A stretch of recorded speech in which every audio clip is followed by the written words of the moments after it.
Hello everyone, welcome to the studio. I'm Andy. Today we're going to do some looping. We're going to do a song called Not Like This by Gary B. Lucas and Adam Gavigan, two great Twitch streamers. Links are below. Afterwards I'll break down how I did it, how you can do it too. We'll do a live loop drop in and take off from there. Rock, here we go.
How long will you lead me alone? How long is that piece of string? Thought I was flying through the air. I was wrong, 'cause I'm the kite you're handling. To get a hold of you, I don't know where you are. Used to be like clear, and then you ripped away and you left me scarred. This isn't how I thought it would end. No, not like this. A few lines of text and you press send. No, not like this. Won't you scream in my face, cry me a river, leave me a trace, stand and deliver your lines. Just don't end it all like this. Oh, won't you give me a sign, smash in a window, start up a bar, let's reach the crescendo in time. Just don't end it all like this. Not like this.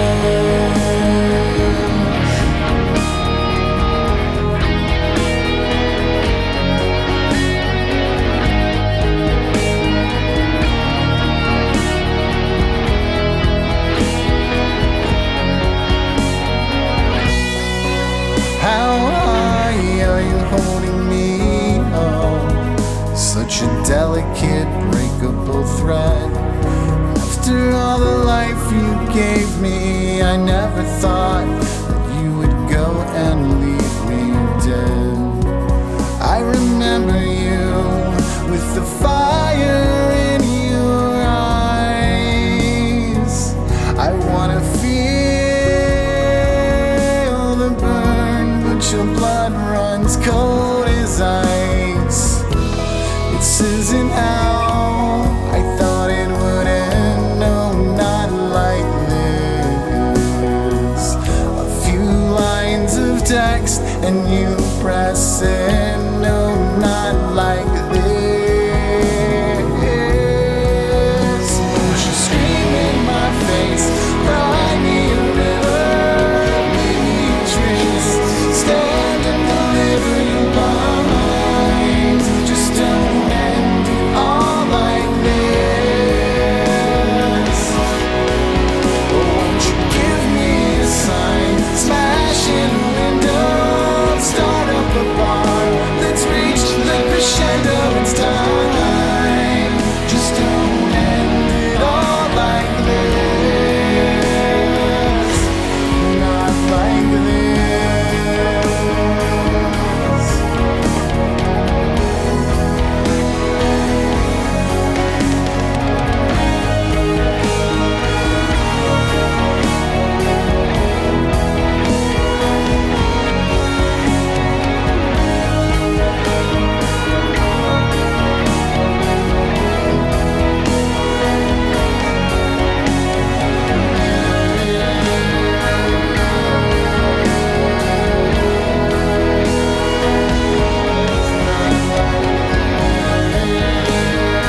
the shouting, not a whisper. I thought we'd go out with a bang and not a whimper. This isn't how I thought it would end, no, not like this. A few lines of text and you press send, no, not like this. Won't you scream in my face, cry me a river, make me a trace, stand and deliver your lines. Just don't end it all like this. Oh, won't you give me a sign, smash in a window, start up a bar, let's reach the crescendo, it's time.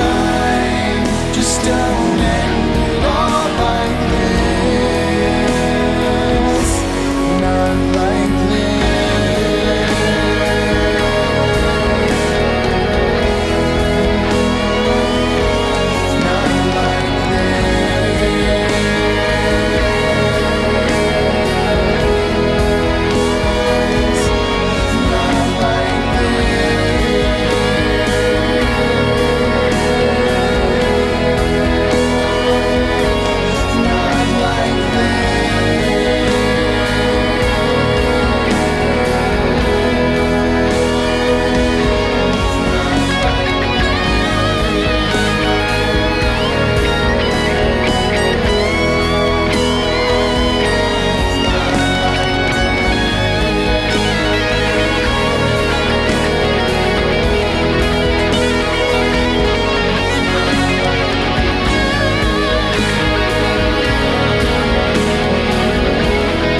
like little echo on there, just for posterity. All right, so there you go. Not Like This from Gary B. That was a hard song to do, let me tell you. I feel like I had a couple of good flubs in there, a couple of good vocal boops. That's life. That's performance. That's real stuff. You know, I like to put them on there real. I might do them once or twice, but not much more than that, you know. Perfection is not what we're going after here. Fun is what we're going after. And that right there, my friend, that is fun as shit. So, how do we do it? You know, well, first let's talk about inspiration. Number one, and key to anything, is to have an inspiring piece of music, an inspiring piece of work, whatever you want to call it. That's what this is, at least to me. I really like this song, therefore it's inspiring to me. So therefore, I'm going to have fun with it. You know, so that's, I think, is your first key ingredient to pulling off, you know, something like this.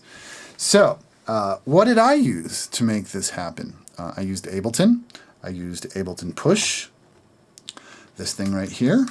I used a Nectar foot controller. This thing right here. And a very old M Audio two-way trigger, which is basically the same as like this, which is a damper pedal. This is a damper pedal. And another damper pedal over here that you can't see. But really all I used for this performance was this bottom row of buttons, which are really the main useful buttons on the Pacer, and this trigger. This is my, this starts the scenes, this gets stuff going, starts and stops stuff. So let's have a look over at, let's peek in Ableton. So you can see our project is pretty big. We got off to the races with like a live loop drop in. I mean, we just, you know, did the first set of loops live, and so that amounted to piano.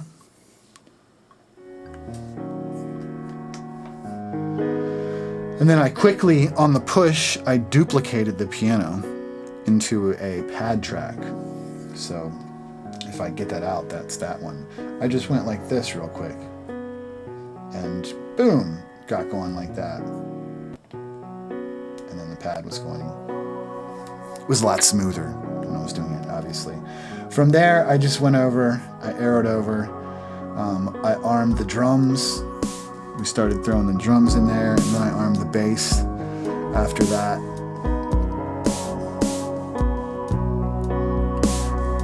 And then we had the full set, and we're like, okay, cool. So basically, and this is hybrid loops, which is just some shit I made up because I get bored of, putting in so many loops. Like, I understand it's super fun for the viewer and for people to watch and really feel all the elements of the song like coming to life and coming together. And so to me, there's got to be like some kind of balance, because I like, at the end of that shit, I like to have a full-on production like we just saw out of this song. That's what I like to do. I don't like this, rebuild it time and time and time and time again. That's just work to me. That's tedious, I guess. And so, to an extent, so that's why I find myself in this situation. We're just going to drop in the piano, the bass, the drums, basically whatever it takes to get the song going, whatever's in the verse. And then the rest of this stuff is already here. So, when this starts off, when I hit go and we're about to start this project, that's the only difference. Those are all empty, and I, one by one, put those in, as you saw. So, that's how we get things going. That's the setup. So let me go through like the instruments. What do we have? We have the piano, obviously. The piano pad is an Anna synthesizer. Anna 2. And it's just a pad patch like that I use. It stems from this one called Bless. I probably didn't do much of anything to it, but I might have done a little bit, like maybe with the attack to slow down, make it less abrupt and more paddy, more calm and smooth on the way in. That's what the attack does. It rounds it off. Instead of a clap, you'd have a that doesn't make any sense. But you got pads there, and I don't even play in any of those. I just duplicate them, copy them from left to right, pretty much. And so then we drop the electronic drums. I'd show you the piano. It's just a piano sample from Mach 5. It's nothing fancy. There's a million ways to do a piano. These are the drums. They're coming from Easy Drummer. This is #1 Hits original mix. Got some good kick drums. It's just basic. It's a 909 kit, pretty much. 909! 9! And then we have a bass. You saw the bass guitar. And, that's minimally affected. Just a little bit of EQ and compression. And it's in there. So, in addition to those things, what do we have in this track once we get into the other tracks? Well, we've got 2 guitars, stereo guitars, when we are in both the chorus and the jam. So I'll break down the song for you. The song kind of does right into the verse, so that's how we did it. We drop the loops in, and then we, boom, as quick as we can, get into that first verse, and after first verse, it's really straight into the chorus. Now, I looped the entire chorus from "This Isn't How I Thought It Would End" all the way through the whole thing. That didn't need to be. I could have done that in 2 different sections. I could have ended it after the 4th line in that little section, because there's a big change. It's quiet, it builds up, and then boom, it comes in. So usually I like to do all that like boom on its own scene. If you don't know what I'm talking about is the rows. As you go down from top to bottom, all these are scenes: chorus, jam, verse 2, chorus, scenes. Those are parts of songs. I could have had one more. The chorus could be 2 scenes, is what I'm saying. And sometimes that's easier and faster when you're putting stuff together, or if you're editing stuff, like when you're making all these parts together, because you don't have to wait. Like what I found myself, of course, is because we have this chorus has, 4 bars of quiet, and then it hits heavy. And so had I split those off, that would have been easy, but I didn't. So when adding stuff in for this after, you end up with, as you see, this section starts on 1, but these guitars don't come in until like 10, and so you have a lot of waiting around. You kick it off while you're recording a new thing, and you're just waiting quietly for it to come around. Don't screw up. because usually I have to do it all over again. So I could have broken that out more, but that I didn't. So I have verse, chorus, then a jam afterwards. Then we're back to verse, chorus, a jam, and a bridge, and a chorus, and a get out of here. So that's pretty much the whole thing. So you've got drums, the electronic drums that you heard. You've also got an acoustic drum kit, also from Easy Drummer, which looks like this. Big 80s kit that I usually use. Sounds like this. Whoops, didn't mean to do that. It's a nice kit, so I bring it in a little bit for the bigger parts, for the bigger chorus, and like kind of get some cymbals and rides, just a little more dynamics. You first hear it come in just as a soft crash with like a ride on every 4 count. You know, it kind of eases its way into the song, which is what you want. The bass is found on most all sections. It's ramped up in volume, I think occasionally, like maybe on this last chorus would be a good example. No. I might have changed that and unramped it. Yeah, I think I did. All I'm talking about is during the quiet part of the like 3rd chorus, I think. I had initially had almost everything pulled out, including the bass. I ramped the volume, so as you looked at the waveform, it had like a clip volume thing in Ableton, and so it would come up and just slope in like that. And I think I didn't like that afterwards. It was like there's nothing there, so I killed that, which is why it's still in there, but that's what I'm talking about. So we've also got a shaker. We've got cellos. Let's enable some things. From Spitfire, we've got, let's see, another little guitar part that sounds like this.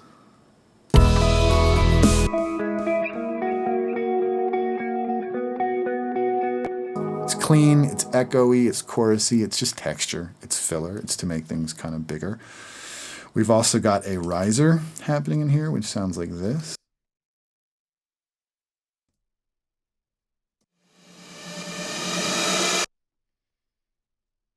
And so that comes in really inside of that chorus part between the quiet and the heavy. And that's another instance of why this whole thing would have been easier if I'd have split that part of the song into 2 scenes. Because then I wouldn't have had to extend the beginning of this riser clip -16 bars or whatever the hell this is. Sometimes you have to do that. You just play around with it. That control is right over here. Set your start to be different and then just, you know, play back and watch your cursor.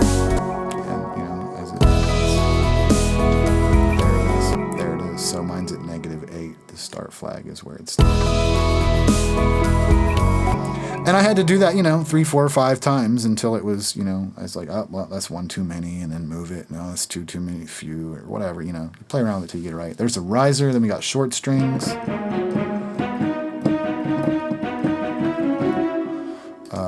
Another long violin section. Another synth section. Then we've got the horns. I love horns.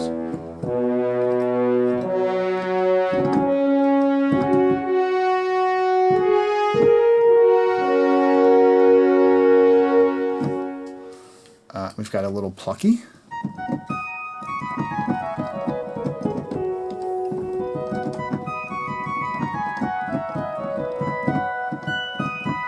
For me, that's like kind of fills the place of like a flute section, like of the orchestra, kind of. It's just something in the higher ranges of the spectrum. In this case, we made it like a rounded off, echoey pluck sound. And that is the entirety of the instrumentation of the song. So going through, we have the first section that you heard that goes like that. And then we're into the chorus, right? And so to loop this stuff in hands-free, as you saw me do, basically here's what you do. You've got, whoops, don't want to click on that one. You've got this project, right? So for starters, one thing, there's a little option thing with Ableton. Ableton has an options file like most programs. And you can Google like how to find the Ableton options file. But you open this option file and you put, there's nothing in it, it's just blank. And you put into it, you know, record enable on click or something of that nature. I can just tell you. because I bet if I open text edit, it will be the first thing to open. Yeah. Enable arm on selection. Here it is. Here's your options. If you're on a Mac, here's where you find your options file. Right through here. If you're on Windows, Google it. Enable arm on selection with a little dash. If you want to turn that off ever and not like lose it, just put a little hashtag right there and save your file. But we don't need to do that. So what does that do? That makes it so when I click on a track like that, see that? Once the record is enabled, it will stay enabled from track to track as you go until you specifically enable it or disable it. So you want to have that on because that makes it easier, because basically now if I look at my Command M, you know, my MIDI control mappings, I'll press Command M on the keyboard and ooh, look at that. See all this stuff pops up in the first 2 rows, right? That's because I've learned a bunch of these push buttons right here to that thing. So over here tells me what preset I'm in. This is loop 1. You probably can't see that over there. You probably kind of almost can, but loop 1 is set to the first bank of 6. Look back up here. The first row, the first scene, the first 6 slots. So that's what they do. And notice as I press my foot, so I'll press the first MIDI controller, and that's linked up to the piano in this case. Whoops, let's move it away. So that was my finger. So now I'm going to press my foot. Oh, look at that. So I don't know what I just pressed that started things. Oh, there's a clip in there. It started a clip. So if there's nothing in there, we'll just do that. Let me take this stuff out of here. And yeah, there's nothing in there. And say this track way over here. Whoa, that's a live mic track. So this track way over there is selected. Now I would press 1 time on the piano button down here on my foot controller, this very first button here.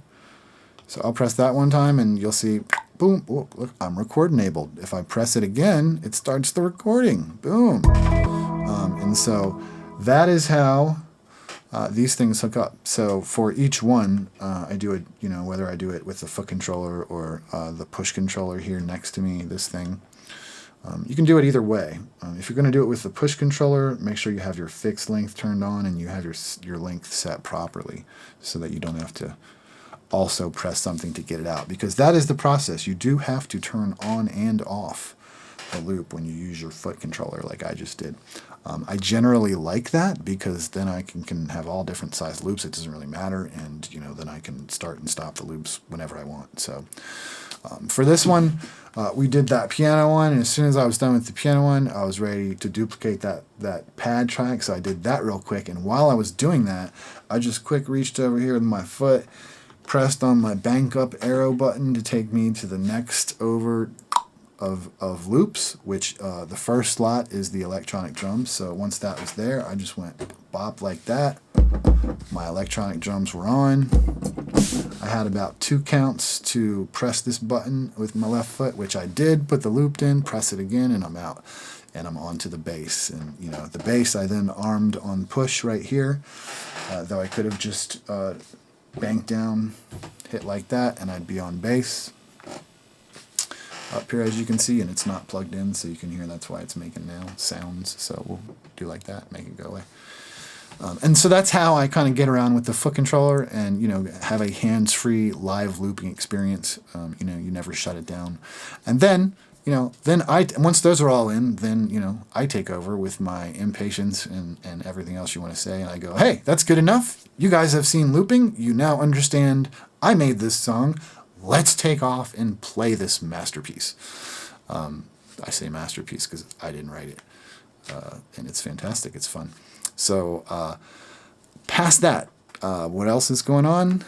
Not much. I can tell you, I showed you the drums and the different drum kits. I didn't show you the guitar amps. We have 2 guitar amps. I always use different guitars and different amps for each of the backing tracks. Helps to make a big fat guitar sound. That's how you do it. Make everything just slightly, its own color and character. So this one, we have a DV Mark amp model, which is, it's gainy, but it's MIDI too. Let me play some of it for you. You can hear it.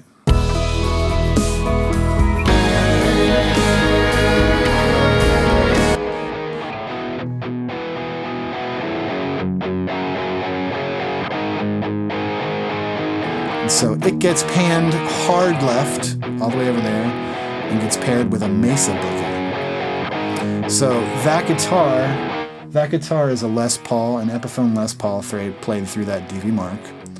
The next one is a Schecter C1 Elite played through a Mesa Boogie rectifier, dual rectifier model, as you can see here. With a tube screamer in front of it, mind you. All the gain, right? Sounds like this. So that also panned hard to the right, together. And that just gives you like a really good, a good wide sound and bass to go from. Normally, I don't think I did on this, and that may be one of the things I'm hearing. No, we'll see. I did not. A lot of times on these guitar tracks like this, and I'll do that now because there's a lot of stuff going on in this mix, I'm going to put an EQ on the end of my signal processing chain, which what you're looking at is basically a gate, because there's a lot of time at the start of the choruses where the guitars just sit there doing nothing. The gate, then my console modeling, which is an Omega, or Trident 80B, 80B, 80B. Then we've got the 2A emulator compressor, which is just insane good. And then this is an SSL EQ section, and all we're using it for is the low, or the high-pass filter. We're going to cut the low end out of these guitars. We don't need anything more than like 90 or 100.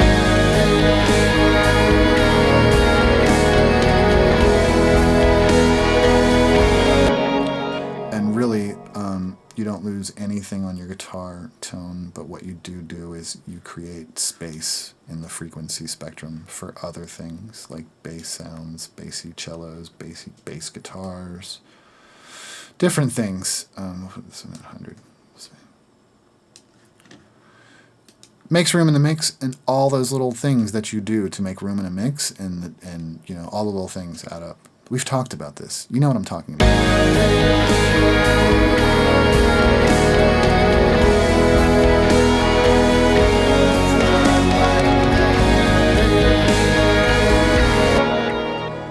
Shazam! And so that's it, I think. I told you the instruments and all that stuff, saw how it worked. If you've never seen the console modeling all the way through, you saw just one little bit. On each channel, you'll put a virtual channel strip. This one's not even hooked up. Good job. And I often, and need to do it on this one, go through channel by channel and just like make sure that like what you just saw isn't happening, like everywhere. And so here's our bass track, not even going through our console. And so you want to go through all your things and make sure that they're all going through the things they need to be go through. Shit happens. You're lazy like me. You're, miss stuff. Those are the guitars. We just saw those. Again, this track with no virtual channel. Oh yeah, it does. What am I looking at? I'm like, I'm blind. I can't see. I can't see, Captain. It's like these have the channels and they're not turned on. What gives, Harp? What are you doing? And all these little things will now make this mix sound better. There's one that's missing its channel altogether, but that's okay. We have a preset. There it is, ready to go. And I will drop these on all the things for sure. And if you take the time to do all this, I promise you, you will be happy with the results. Because all the little things add up to a bigger thing. Subtlety is king. Normally I wouldn't use the mouse so much. I feel like I'm turning into a statue of stone right here. But it's probably much faster to do this mouse style. Looks like the rest of these are good to go. It's just that new stuff that I had put in there.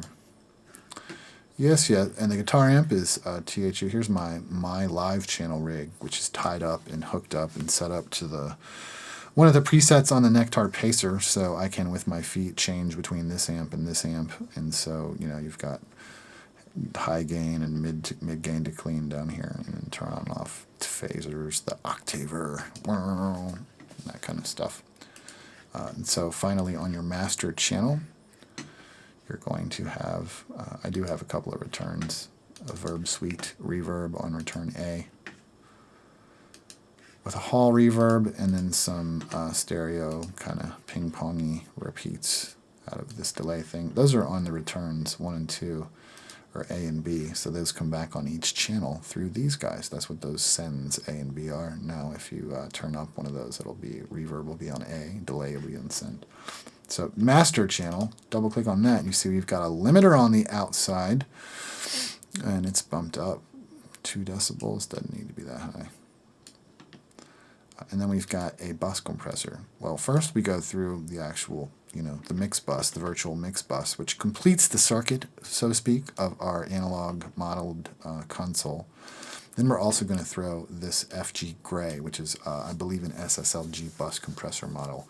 And this, too, is some fantastic glue. And, you know, just let's turn these things off and see if you can hear the difference. So if you're listening on really good headphones, or if you're listening on really good monitors, you might notice the difference. You might notice the difference. Again, this is very subtle. So this is, both are on.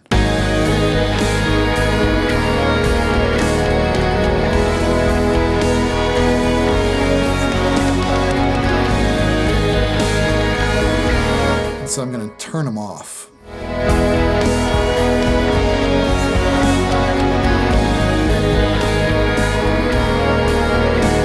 Hear that? Everything just got a tiny bit darker, and when I turn them back on, it's going to seem like everything got a tiny bit brighter, like someone took the sock off. Hear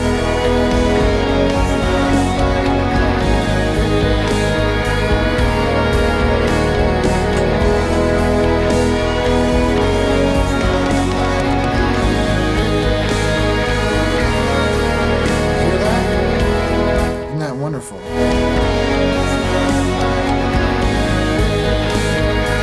Just the console modeling. Listen to this drop. Hear that? It's off. Let's turn it back on.